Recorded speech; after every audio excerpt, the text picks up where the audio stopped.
También estamos celebrando bautismos y entonces esta mañana es una mañana de celebración. Es un día de fiesta, ¿verdad? Es un día para celebrar. Es la fiesta de los cristianos.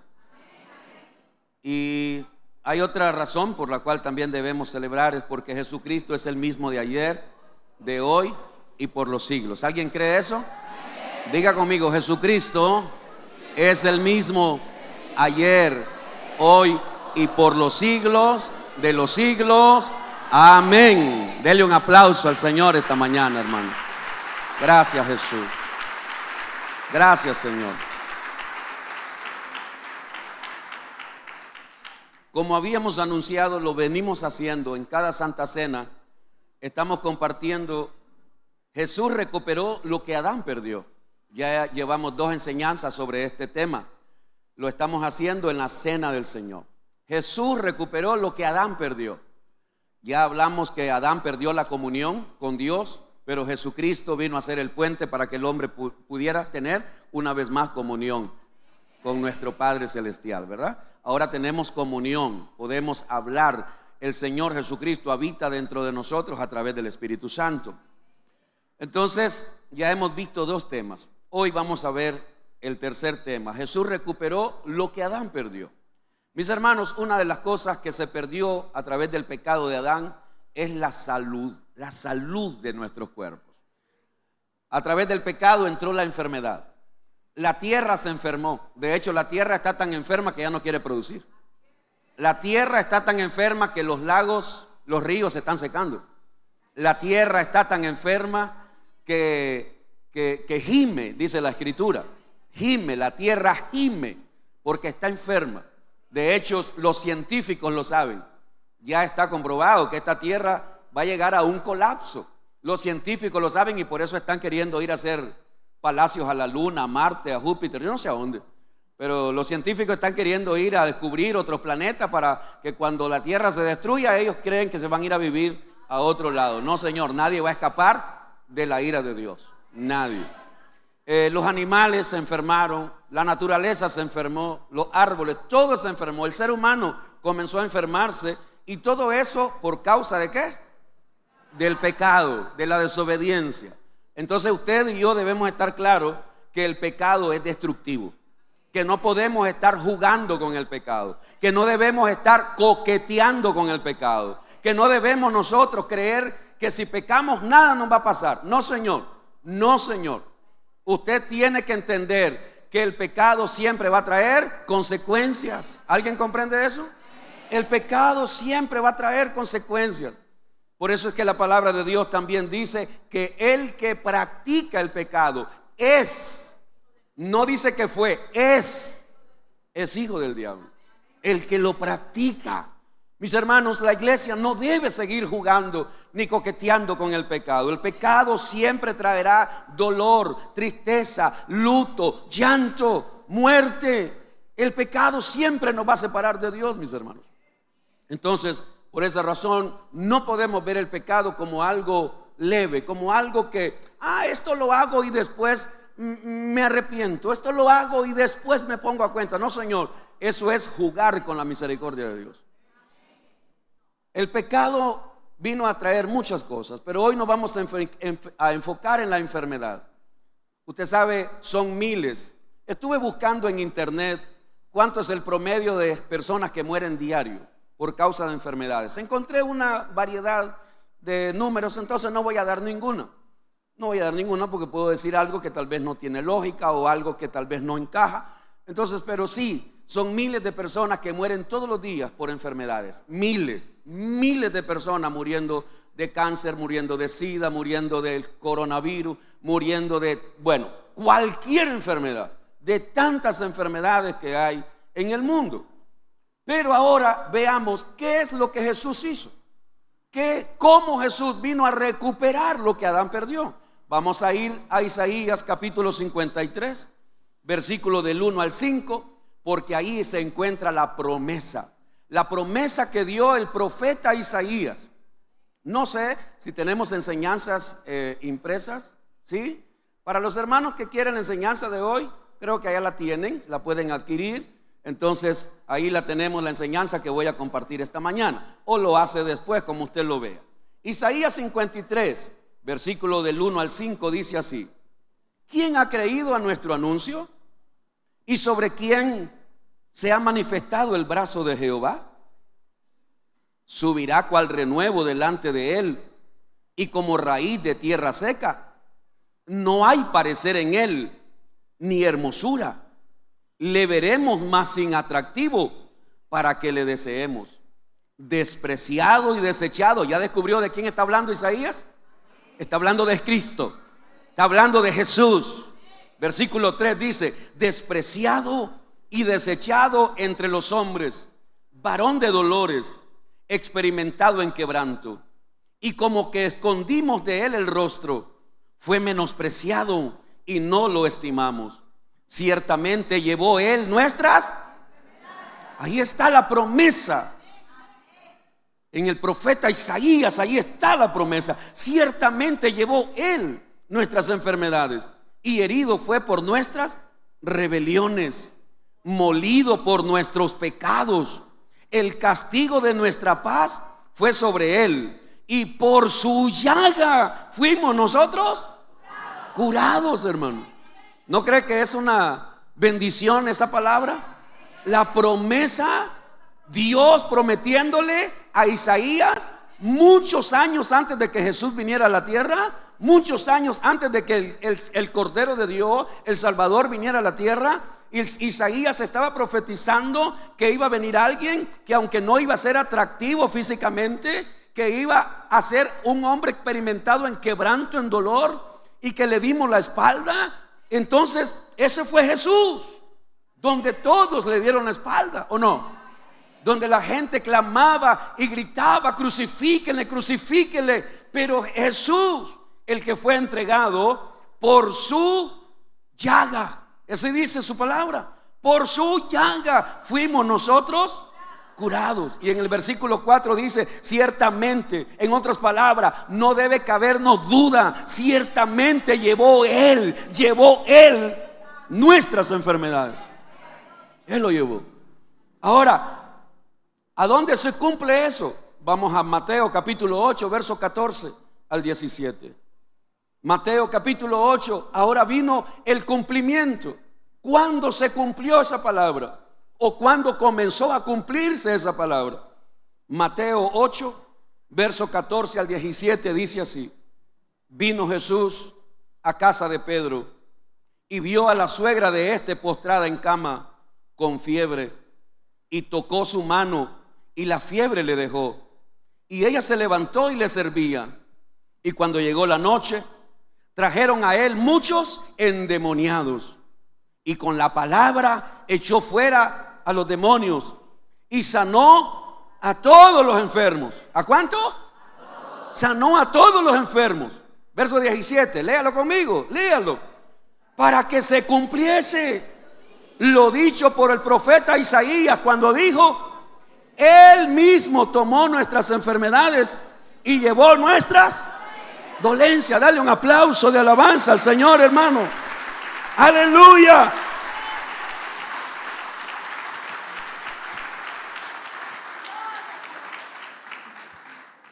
Una vez un hermano me hizo una pregunta, no de esta iglesia, de otra iglesia. Me hizo: pastor, ¿usted predica de que Jesús vino a sanar?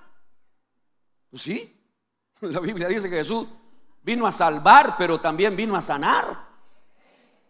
Y usted enseña que Isaías, donde dice que él, el Señor dice que él llevó nuestras enfermedades, y usted cree que eso habla, me dice, de la enfermedad física o la enfermedad espiritual. Entonces le dije: las dos cosas, porque el Señor vino a sanar nuestros pecados, a sanar nuestra alma. Entonces Él es el sanador, pero Él dice que vino a sanar enfermedades. Y aquí en esta lectura yo le demuestro a usted y a cualquier otra persona, porque este hermano me decía: no, Jesús no vino a sanar enfermedades, Jesús solo vino a sanar el alma, Jesús solo vino a sanar y a perdonar nuestros pecados, pero Él ya no hace milagros. Yo no sé si hay alguien aquí que cree eso, pero yo puedo decirte, hermano, yo respeto lo que tú crees. Lo que tú quieras creer, yo te voy a respetar. Yo no voy a discutir contigo. Porque hoy hay muchos cristianos que creen que ya el Señor no sana, o que ya no hay un don de sanidad, o que ya no, Dios ya no puede hacer milagros. No, Señor. Mi Biblia dice que Jesucristo, ¿qué dice? Es el mismo de ayer, de hoy y por los siglos de los siglos.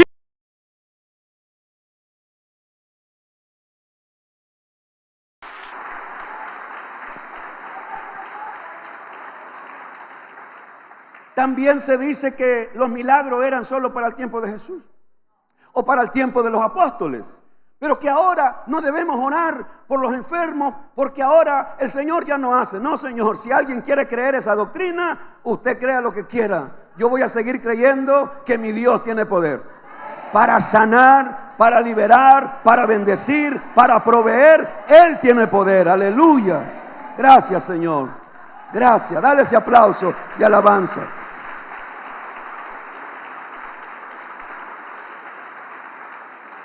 Vamos a leer por lo menos unos 2 o 3 pasajes donde la Biblia habla que Jesús sanaba todo tipo de enfermedad. Todo tipo de enfermedad. No importa qué enfermedad era o a dónde estaba, qué tipo de órgano estaba dañado o qué había pasado. El Señor Jesús tenía y tiene poder para sanar toda enfermedad. Mateo capítulo 4, versos 23 y 24. Dice la palabra de Dios. Mateo 4, 23 y 24 dice: y recorrió Jesús toda Galilea, enseñando en la sinagoga de ellos y predicando el evangelio del reino y sanando. ¿Cuántas enfermedades? Todas. Sanando toda enfermedad y toda dolencia en el pueblo. Y se difundió su fama por toda Siria. Y le trajeron todos los que tenían dolencias, los afligidos por diversas enfermedades y tormentos, los endemoniados, lunáticos y paralíticos. ¿Y qué hizo el Señor? Los sanó. Todo tipo de dolencia, todo tipo de enfermedad, todo tipo de padecimiento. También en el capítulo 9, verso 35 de Mateo. Capítulo 9, verso 35 dice: recorría Jesús todas las ciudades y aldeas, enseñando en la sinagoga de ellos y predicando el evangelio del reino y sanando, ¿qué dice? Toda enfermedad y toda dolencia en el pueblo. Luego encontramos en Hechos capítulo 10, versos 37 y 38 al apóstol Pedro dando este tremendo mensaje en la casa de Cornelio. Pedro, hablando en la casa de Cornelio, dijo esta palabra. Hechos capítulo 10, versos 37 y 38. Ya Jesús se había ido al cielo, los apóstoles están predicando, la iglesia está creciendo y ahora Pedro dice esta palabra: vosotros sabéis lo que se divulgó por toda Judea, comenzando desde Galilea, después del bautismo que predicó Juan, cómo Dios ungió con el Espíritu Santo. ¿Quién es el que unge? ¿Quién es el que unge? Que no se te olvide eso para que no anden de loco buscando unción en los hombres. Cómo Dios ungió con el Espíritu Santo y con poder a Jesús de Nazaret, y cómo éste anduvo haciendo bienes y sanando a todos los oprimidos por el diablo, porque Dios estaba con él. ¿Se da cuenta? Ahí está. ¿Cómo vamos a negar nosotros? ¿Cómo no vamos a creer en ese Cristo resucitado? ¿Cómo no vamos a creer que Él tiene poder para sanar? Ahora, lo que debemos estar claro, claritos todos, bien claro, es lo siguiente: que aunque el Señor te sane, te vas a morir de algo. Yo espero que alguien me siga oyendo aquí. Que aunque el Señor te sane de alguna enfermedad, te vas a morir. Te vas a morir de algo. Tal vez no te vas a morir de la enfermedad que tenés ahorita, pero te vas a morir de algo. ¿Ah? El Señor hacía milagros. De hecho, mis hermanos, hacer milagros de sanidad no era lo primero que el Señor vino a hacer. Él vino a buscar y a salvar lo que estaba perdido. Ahora, ¿sabe qué es lo más triste? Que yo encuentro en la Biblia, y no solo en la Biblia, lo veo, lo he visto en estos años de estar sirviendo al Señor. Lo más triste es personas que recibieron sanidad del Señor, pero al final se fueron al infierno. Eso es lo más triste, porque Jesús fue a muchas ciudades y hizo muchos milagros, sanó a mucha gente, pero la mayoría de esa gente no se quiso arrepentir. ¿Alguien me sigue aquí? Y eso sucede hoy, y eso sigue sucediendo. Hay gente que viene desahuciada, hay gente que viene buscando el milagro. Ay, que el Señor me sane de mi colon, de mi hígado, del riñón, que me sane de las hemorroides, que me sane del cáncer, que me sane del SIDA, que me sane del COVID, que me sane de esto. Y en la misericordia de Dios Él sana, claro que Él sana. Pero qué triste es ver a gente después de ser sana darle la espalda al Señor. Qué triste. ¿Ah? Los 10 leprosos, ¿se acuerdan de ellos? ¿Cuántos fueron sanos? 10, no, sanos. ¿Cuántos fueron sanos? 10. A los 10 los sanó. Pero salvo solo fue. De los 10 solo uno se salvó, hermano. Los otros fueron a celebrar que estaban sanos, que gloria a Dios. Sí, pero el día que se murieron, fueron a un lugar de tormento. No fueron salvos. Y lamentablemente eso sigue pasando. Ahora, Jesús dio autoridad a sus discípulos para que ministraran sanidad. Entonces aquí es donde viene. Jesús no se llevó los milagros al cielo. Él dejó autoridad en sus discípulos. Mateo capítulo 10 verso 1. Mateo capítulo 10 verso 1 dice: entonces llamando a sus 12 discípulos, les dio autoridad. Oiga, entonces llamando a sus 12 discípulos, les dio autoridad sobre los espíritus inmundos para que los echasen fuera y para sanar toda enfermedad y toda dolencia. Entonces aquí está Jesús delegando autoridad a sus discípulos en aquel momento, a sus apóstoles en aquel momento. Ahora leemos en Marcos capítulo 6 versos 12 y 13. ¿Qué hacían los apóstoles? ¿Qué hacían los líderes en aquel tiempo? Mire lo que dice: y saliendo predicaban que los hombres se arrepintiesen. Entonces, cuando uno predica, no solo debe predicar sanidad, debe predicar arrepentimiento, hermano. Y ese es otro de los problemas que pasa hoy. Hoy solo se predica sanidad. Vení que Dios te va a sanar, vení que Dios te va a sanar, Dios te va a sanar. Pero no le dicen, tenés que arrepentirte. Y aquí dice: y saliendo los discípulos predicaban que los hombres se arrepintiesen, y echaban fuera muchos demonios, y ungían con aceite a muchos enfermos y los sanaban. Aquí están los apóstoles. Podemos leer en el libro de los Hechos. No le voy a decir que lo lea, de hecho ya lo estudiamos todo el libro de Hechos, pero allí encontramos, por ejemplo, a Pedro y a Juan en el templo, en la puerta donde había aquel paralítico. No tengo plata, no tengo oro, pero lo que tengo te doy. Y aquel paralítico se sanó. También dice la Biblia que de muchas ciudades traían a los enfermos, y cuando Pedro y los apóstoles iban por las calles, aún la sombra de Pedro pasaba por sobre un enfermo y los enfermos se sanaban. Y ahí se estaba cumpliendo una promesa que el Señor había dicho, que ellos iban a hacer mayores cosas que Él. ¿Verdad? Esa era una promesa. Ustedes van a hacer cosas mayores, dijo Jesucristo. También la Biblia dice que en la ciudad de Samaria, este no era un apóstol. Felipe no era apóstol. Felipe había sido escogido como diácono. Felipe era un servidor en la iglesia. Pero cuando la iglesia de Jerusalén comienza a ser perseguida, Felipe se va a la ciudad de Samaria. ¿Y qué cree usted que llega a hacer? A predicar. Felipe llega a la ciudad de Samaria a predicar, y en esa ciudad Felipe oraba por los enfermos, y la Biblia dice que los enfermos se sanaban. Pablo dice que hacían milagros extraordinarios.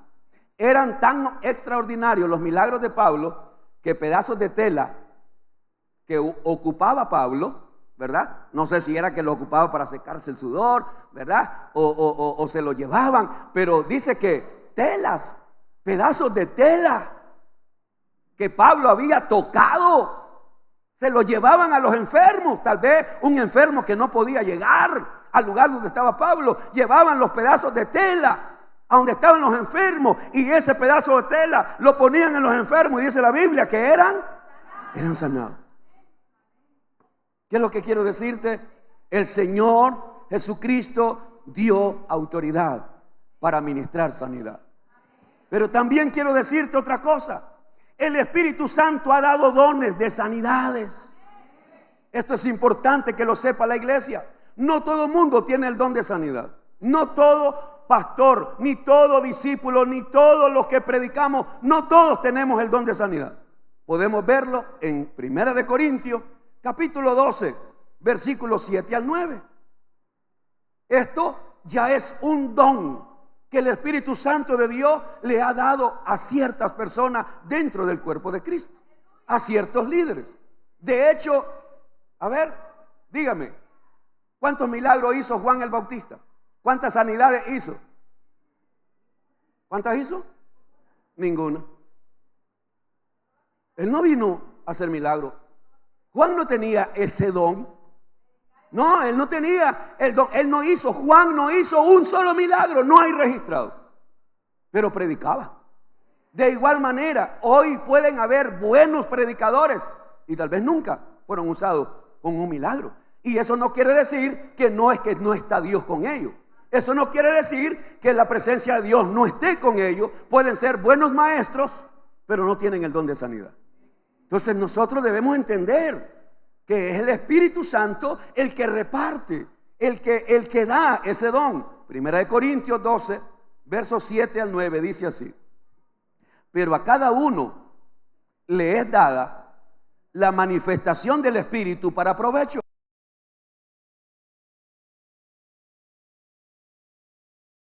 A otro, palabra de ciencia, según el mismo Espíritu.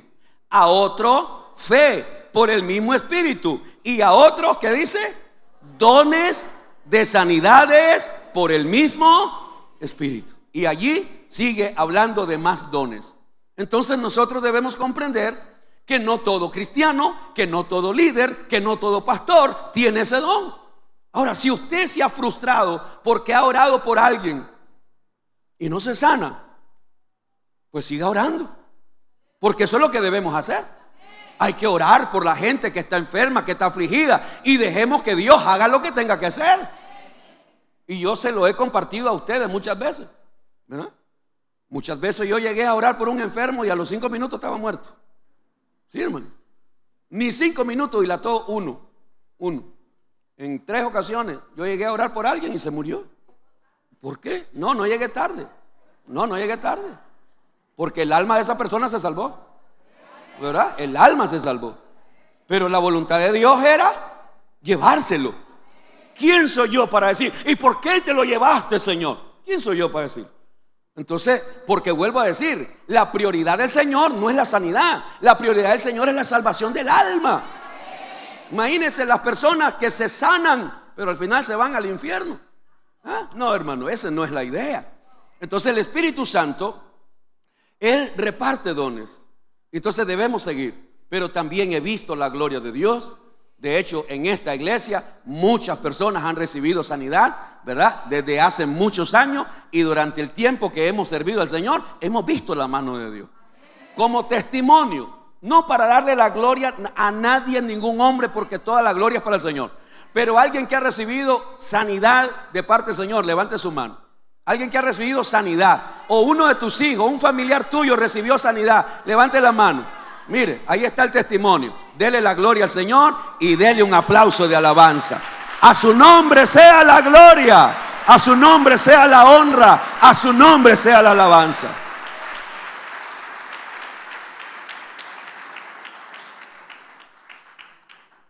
Eso es el testimonio. Ahora, el Señor nos ordena a los líderes que debemos orar por los enfermos, independientemente de lo que Dios haga, independientemente de lo que Dios determine. Santiago capítulo 5, versos 14 y 15. Mire lo que dice. Santiago capítulo 5, versos 14 y 15. Es un deber de todo líder, es un deber de todo pastor, Es un deber de todos los que servimos al Señor orar por los enfermos. Y dice así, Santiago capítulo 5, versos 14 y 15. Dice así: ¿está alguno enfermo entre vosotros? Llame al vecino. No dice llame al vecino. No dice ahí llame. No dice tampoco llamar a cualquier hermano. No dice eso. Llame ¿a quiénes? A los ancianos. A los ancianos de la iglesia. ¿De cuál iglesia? ¿De la que se te dé la gana? No, a donde eres miembro. Llama a los ancianos, porque hay hermanitos que andan buscando hermanos de otras iglesias para que le lleguen a orar y a ungir la casa y a sacar los chamucos que hay en sus casas. Sí, hermano. Hay hermanos que andan buscando, que traigan al pastor. Entonces deberías de definir cuál es tu iglesia o cuál es el lugar donde Dios te ha puesto. Pero aquí dice, ¿está alguno enfermo entre vosotros? Llame. ¿Qué hay que hacer? Usted sabe cuánta gente se ha enojado conmigo porque yo no fui a orar por alguien, pero nunca me llamaron. Es un montón de gente que se ha ido enojada conmigo. Es que el pastor nunca me llegó a ver. Es que el pastor nunca oró por mí. Es que el pastor supo que yo estaba enfermo, pero nunca me fue a visitar. El pastor, sí, pero la pregunta es, ¿cuándo me llamaste? Ahora, si me llamaste y yo no fui, entonces sí, enójate conmigo. Ponte molesto conmigo. Si tú me llamaste y yo no fui, tienes todo el derecho a molestarte. Pero tú te enfermaste, estuviste en el hospital, estuviste grave o pasó tal cosa, pero tú no llamaste a ningún líder de la iglesia. Ese fue tu problema. Porque aquí dice, ¿está alguno enfermo entre vosotros? Llame a los ancianos. Otro detalle que quiero resaltar en esta lectura. Ancianos son líderes. Líderes. ¿Qué ha sucedido? Le doy gracias a Dios que esta iglesia ha venido comprendiendo. Le doy gracias a Dios que en esta iglesia muchos hermanos ya han venido entendiendo las cosas. Pero hace muchos años atrás, mire hermano, aquí eran latas de aceite por todos lados. Pastor, únjame este aceite. Únjame este aceite. ¿Y para qué lo quiere, hermanita? Que cuando yo me sienta que me duele la costilla, yo me echo aceite. Eso no está en la Biblia. Eso no es bíblico. Eso no está allí. Pero hace mucho tiempo, muchos hermanos traían su aceitito para que yo lo ungiera. La pregunta, no sé, ¿qué era lo que yo ungía? Lo que yo hacía era orar. Señor, usa para complacer a los hermanos, y yo le he contado también a usted que hubieron hermanos que me decían, pastor, vaya a ungir mi casa. Y yo iba para hacer sentir bien a los hermanos. Pero cuando yo voy a la Biblia y leo, ¿a dónde está Pedro ungiendo casa? ¿A dónde está Pablo ungiendo casa? Ungiendo carro.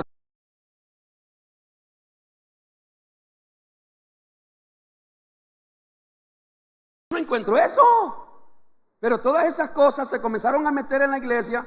Y entonces era, pastor, unja mi carro, unja mi moto, unja mi bicicleta, unja mi patineta, unja el tomate que me voy a comer, unja mi desodorante para que no me dé mal olor. Dios mío. No, yo no hallo eso en la Biblia. Pero los evangélicos de repente nos dejamos llevar por nuestras emociones y todo lo queremos ungir. Es que en el Antiguo Testamento el Señor ordenó que pusieran sangre y esa sangre, no, pero ahora el Señor no nos manda a poner sangre a nosotros. No nos manda. Y a los únicos que sí se ungían era a los enfermos. A los enfermos sí se ungían. Y ya se lo leí. Los apóstoles iban a orar y ungían con aceite a los enfermos. Pero no dice que ungían casas, que ungían cosas. No, Señor. Lo que sí debe estar ungido es todo lo que hay en esta casa, porque está consagrado para Dios. Lo que está aquí está consagrado para Dios. Entonces, Santiago capítulo 5, verso 14 dice, ¿está alguno enfermo entre vosotros? Llame, ¿a quiénes? A los ancianos de la iglesia. ¿Y qué es lo que van a hacer los ancianos? Oren por él. Los líderes, oren por él. Otra de las cosas que aquí debemos definir los líderes es que si tú eres un líder, un servidor del Señor, un discípulo del Señor, ya fuiste preparado, ya fuiste discipulado, y en un culto, en una reunión, se oró por ti y se te puso manos para que tú sirvieras al Señor. Bueno, tú te has capacitado para orar por los enfermos. Ah, no, hay que llamar al hermanito Pedro para que sea Pedro el que ore por los enfermos. No, hay que orar a la hermanita Juanita, porque la hermanita es la única que puede orar. No, Señor. Debemos entender que si somos líderes, todos somos llamados, establecidos por el Señor para orar por las personas que están enfermas o por cualquier otra petición, ¿verdad? Entonces dice, ¿está alguno enfermo entre vosotros? Llame a los ancianos de la iglesia y oren por él, ungiéndole ¿con qué? Con aceite en el nombre del Señor. Y la oración de fe. ¿Cómo debe ser la oración? De fe. Y la oración de fe salvará al enfermo y el Señor lo levantará. Y si hubiera cometido pecados, le serán perdonados. Entonces, allí hay una ordenanza a la iglesia. Esta orden de Santiago no es para los pastores, es para el pueblo. Para que cuando el pueblo esté enfermo, cuando una hermana esté enferma y necesite que un líder de la iglesia, un director, un líder de casa de restauración, un supervisor o el pastor o el asistente del pastor vaya a orar, usted debe pedir que vaya a orar a alguien a tu casa. Y ese es el orden. Aquí está. Y entonces los líderes somos delegados por el Señor para orar por la gente que está enferma. Primera de Pedro capítulo 4 versos 10 y 11. Primera de Pedro capítulo 4 versos 10 y 11. Dice así. Ahora, solo hago una aclaración por si acaso alguien se ofendió. Si usted sigue creyendo que debe ungir su casa, úngela. Eso a mí no me molesta, no me afecta. Yo solo te enseño lo que la Biblia dice. Y la Biblia no dice que hay que andar ungiendo casas. Pero si usted dice, yo quiero ungir mi casa, hágalo usted pues. Pero si usted me invita a mí a ir a ungir su casa, yo no lo haría. Llego a orar por su casa. Pero ungir su casa, no lo hago. No es bíblico. Si usted me dice, pastor, ve, hay hermanos aquí que cuando han comprado su carro, su moto, ¿verdad? O tienen algo que han adquirido. O personas que dicen, pastor, yo construí mi casa, ¿puede ir a orar por ella? Claro, con mucho gusto.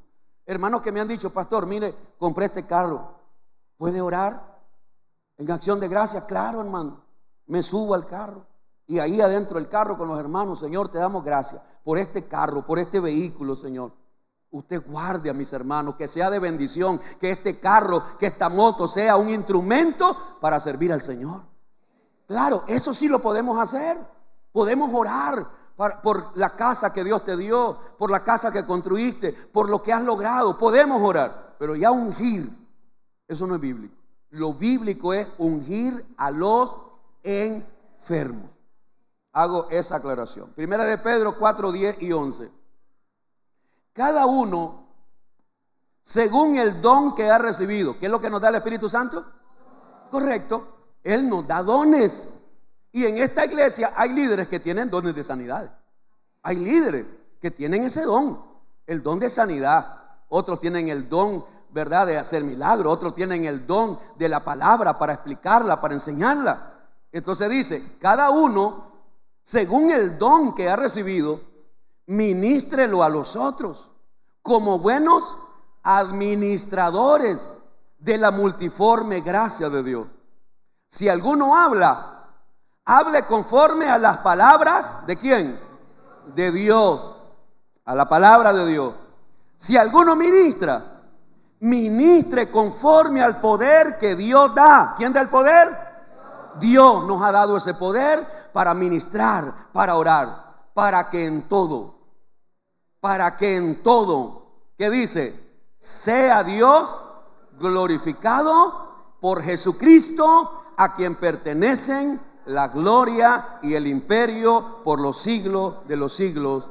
Amén. Hermanos, ningún pastor, ningún apóstol, profeta, ningún maestro, ningún evangelista, ningún predicador debe atraerse la gloria para él de lo que Dios hace a través de él. Pero lamentablemente eso sucede. El hombre quiere recibir aplauso. El hombre quiere recibir fama. El hombre quiere recibir reconocimiento. No, Señor, la gloria, la honra y todo lo que Dios hace es a Dios a quien debemos alabarle. Por eso darle ese aplauso al Señor en esta mañana.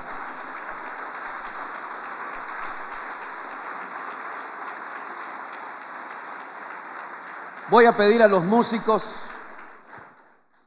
y a las hermanas que están cantando que suban, porque antes de la Santa Cena vamos a ministrar sanidad esta mañana.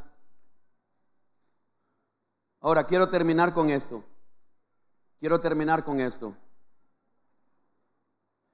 El propósito principal de Dios no es sanar, es salvar. Eso es la prioridad de Dios. La prioridad de Dios es salvar almas. Esa es la prioridad. De hecho, la prioridad de Dios ni siquiera es resucitar a muertos, porque Lázaro se murió y resucitó, pero se volvió a morir. Y todos los que resucitaron se volvieron a morir. Entonces no es ese el propósito. El propósito de Dios no es la sanidad como prioridad. No, no lo es. De hecho, estudiando este tema, encontré que profetas de Dios como Eliseo murió de enfermedad.